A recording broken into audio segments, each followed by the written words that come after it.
Adopting a Ghost by Omar Cuellar. It was 1988, and back then I must have been about 14 years old.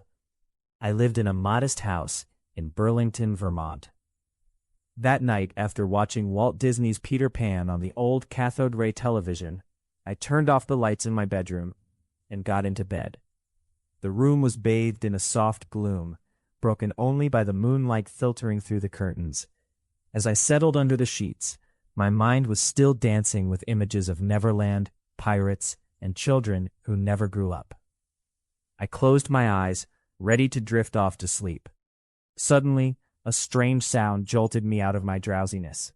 It was a whisper, a faint breathing, almost imperceptible, that seemed to come from some corner of my room. At first I thought it was my imagination, stirred up by the movie.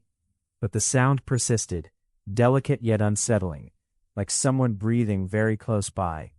My heart began to pound. I sat up in bed, skin prickling, and fumbled for the lamp switch on my nightstand. When the light flooded the room, my eyes landed on the closet. The door was slightly ajar, something unusual, because I always made sure to close it before going to bed. With my heart in my throat, I got up, barefoot on the cold wooden floor, and slowly approached. Each step made the floorboards creak, amplifying my nervousness. When I finally yanked the closet door open, a scream escaped my throat. There, sitting in the darkness, was a boy about my age, staring at me with large, shining eyes. The boy had fiery red hair, tousled and wild, and his skin was pale, almost translucent under the light. His clothes looked like they belonged to another era, a worn-out sweater, and pants that didn't quite match 1980s fashion.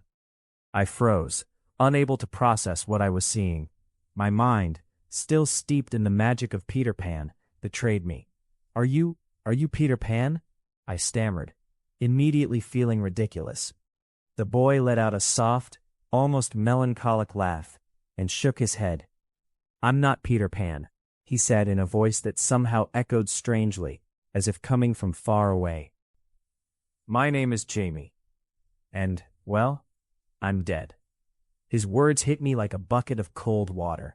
I didn't know whether to laugh, scream, or run, but something in his expression, a mixture of sadness and resignation, kept me rooted in place.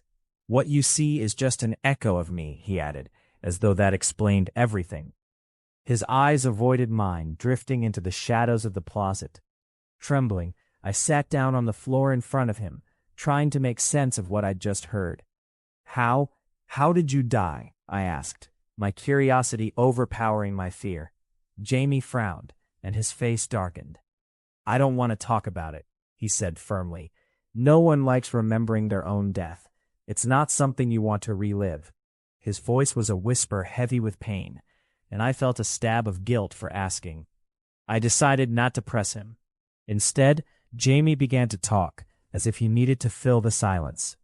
He explained that when beings die, they're presented with two options: the nothing or something more. The nothing was total absence, an eternal void that terrified him. But something more was equally frightening, an unknown mystery that could be wonderful or terrible. "I'm not ready to choose," he admitted, shrugging. "That's why I'm still here, as an echo, not alive, but not fully dead either." His words struck me deeply. There was something profoundly human in his fear, something that resonated with me even though I was just a teenager. I didn't know much about death, but the idea of facing such a choice filled me with an unease I couldn't name. I looked at Jamie, sitting in my closet, and felt a surge of empathy. "You don't have to decide right now," I told him, surprising myself. "You can stay here. I can be your friend." Jamie looked at me, incredulous at first, but then a small smile appeared on his face. "Friend?" he repeated as if the word were new to him. I nodded eagerly, and so, on that strange night in 1988, I adopted a ghost. I told him there was no rush, that he could stay with me until he was ready to choose, or even forever. "Until I die, I'll be your friend," I promised, and something in his gaze told me he wanted to believe it too. The years began to pass, and Jamie's presence became an inseparable part of my life. At first it was odd having a ghost as a companion. Only I could see and hear him, which made our conversations a shared secret. Jamie appeared and disappeared at will, but he was always there when I needed him. We laughed at silly things, like the ridiculous hairstyles of the 90s, or spent hours talking about music and movies. As I grew older, Jamie became my confidant. I told him about my first dates, my fights with my parents, my dreams of traveling the world. In return, he shared fragments of his life before he died, though he always avoided talking about his death. He had been an ordinary boy with hopes and fears like mine, and that only deepened our bond.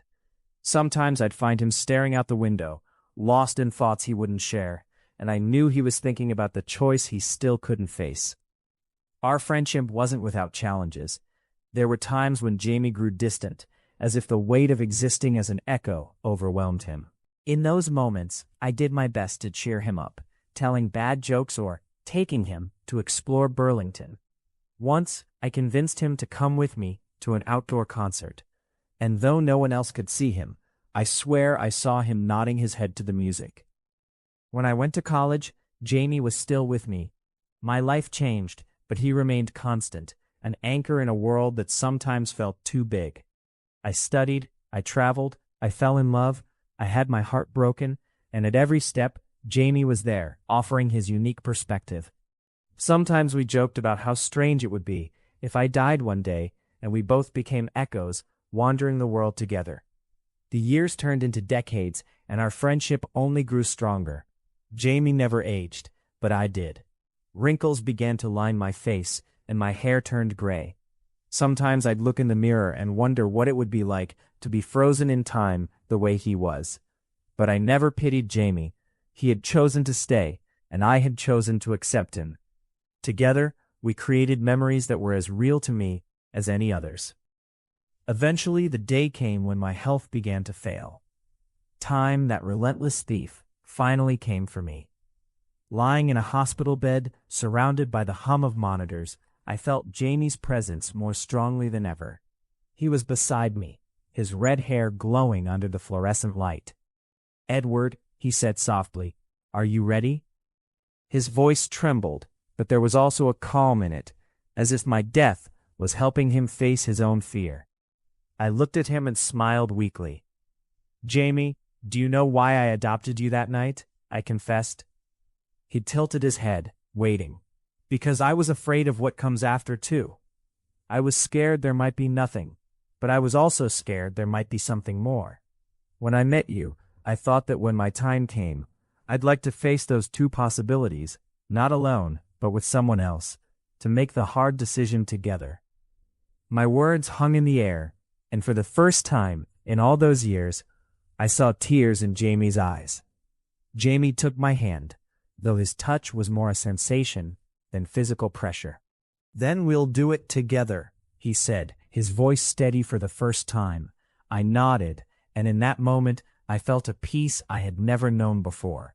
The room began to fade, and the world grew soft, as though I were falling into a deep sleep. The last thing I saw was Jamie's face, smiling, ready for whatever came next.